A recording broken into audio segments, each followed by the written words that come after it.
அம்மா சொல்லுங்க. உங்க பேர் என்னம்மா? சின்னம்மாள். சத்தமா சொல்லுங்க. என்ன பேரு? சின்னம்மாள். சின்னம்மா. உங்க வயசு? வயசு 48. 48. சரி, இது எந்த ஊரு? கல்லியூர். கல்லூர். உங்க உடம்புல என்ன பிரச்சனை இருந்தது? 10 வருஷத்துக்கு முன்னாடி பூச்சி கடிச்சது. பூச்சின்னா என்னது? பாம்பு. பாம்பு. அப்படி தெளிவா சொல்லுங்க. பாம்பு கடிச்சது. ஆ, ஒன் சைடா 15 நாளா ட்ரீட்மெண்ட் பார்த்தோம். ஆ. பார்த்தது பிறகு ஒன் சைடா மதப்பா இருக்கும். அப்போ 10 வருஷத்துக்கு முன்னாடி கிடைச்சது. ஆமா, சரி. இப்பயும் அப்படி இருக்கும். அந்த மதமதப்பு இப்பயும் இப்பயும் இருக்கும். இருக்கு. அது எந்த சைடு? இடது பக்கம். இடது பக்கம்னா கீழே இருந்து எங்க வரை இருக்கும்? இங்க இருந்து மாடு வரைக்கும்.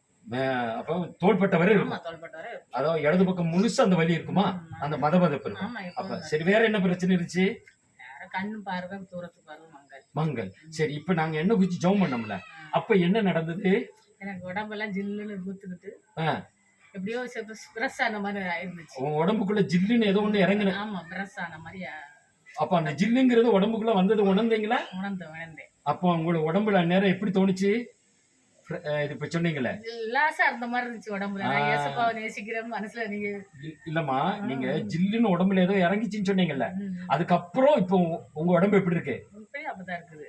ஜில்லுன்னு இறங்கின பிறகு எப்படி இருக்கு? இது லேசான மாதிரி இருக்கு. அப்ப லேசா இருக்கு. முத இருந்ததை விட ஃப்ரெஷ்ஷா இருக்குன்னு சொன்னீங்கல்ல. ஃப்ரெஷ்னு எப்படி? முத லேசா உடம்பு அப்படியே லேசான மாதிரியா.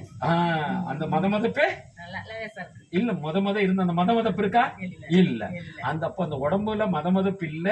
அப்ப உடம்பு லேசா இருக்கறனாலதான் உங்களுக்கு அந்த சோர்வு எல்லாமே இருந்திருக்கு. சோர்வு இப்ப உங்க உடம்ப விட்டு விலகிடுச்சு. விலகிருச்சு.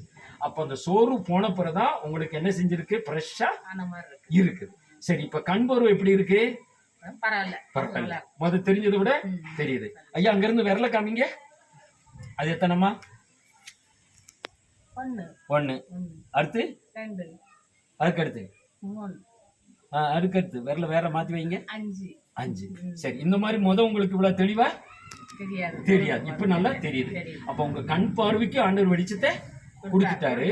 உங்க உடம்புல இருக்கிற அந்த பாம்பு கடிச்ச சமயத்துல இருந்து இருந்த பலவீனம், மதமதப்பு உங்க உடம்பு விட்டு விலகிருச்சு இல்லையா? இப்ப ஃப்ரெஷ்ஷா இருக்கீங்க. அந்த ஃப்ரெஷ்ஷா இருக்கிறதுக்கு என்ன அடையாளத்தை நீங்க சொல்றீங்க? கோடான கோடி நன்றி சொல்லுங்க. இப்படி கை தூக்கி சொல்லுங்களேன். ஏசப்பாவுக்கு கோடான கோடி நன்றி. எனக்கு சோம் கொடுத்ததுக்கு நன்றி. நன்றி ஏசப்பா. என் கண் பார்வைக்கு வெளிச்சத்தை கொடுத்ததுக்கு நன்றி. இதா குமார பரிசுத்த நாமத்தின் ஆண்டவரே, இந்த தாயரை நாங்கள் ஆசீர்வதிக்கிறோம். ஆண்டவரே, நீ சிலுவையில் சிந்திய ரத்தத்தின் பலமிலா 10 வருஷத்துக்கு முன்னாடி பாம்பு கடிச்ச சப்பா, அதன் மூலமா ஏற்பட்ட அந்த ஒழு பக்கம் இடது பக்கம் முழுவதும் இருந்த மதமதப்புகள், வேதனைகள், பலவீனங்கள் எல்லாம் உங்க ரத்தத்தால் கழுவி சுத்திகரித்து கண் பார்வை வெளிச்சத்தை கொடுத்து ஆண்டவரே, அதன் மூலமா அந்த பாம்பு கடிச்ச 3 நாட்களில் இருந்து கண் பார்வையிலும் இருந்த பாதிப்புகளையும் நீக்கி அற்புதம் செய்து விட்டதுக்காக ஸ்தோத்திரம். நீர் கொடுத்த விடுதலைக்கு, சுகத்துக்காக, ஆரோக்கியத்துக்காக நன்றி சொல்றோம். இந்த தாயார் இன்னும் ஆசீர்வதித்து பலப்படுத்தி நீண்ட நாளுமாக முதிர் வயதிலும் கனி புஷ்டி பசுமையா இருக்க ஆசீர்வதிங்க. பிதா குமார பரிசுத்த நாமத்தில் இவர்கள் நாங்கள் ஆசீர்வதி ஜெபிக்கிறோம்.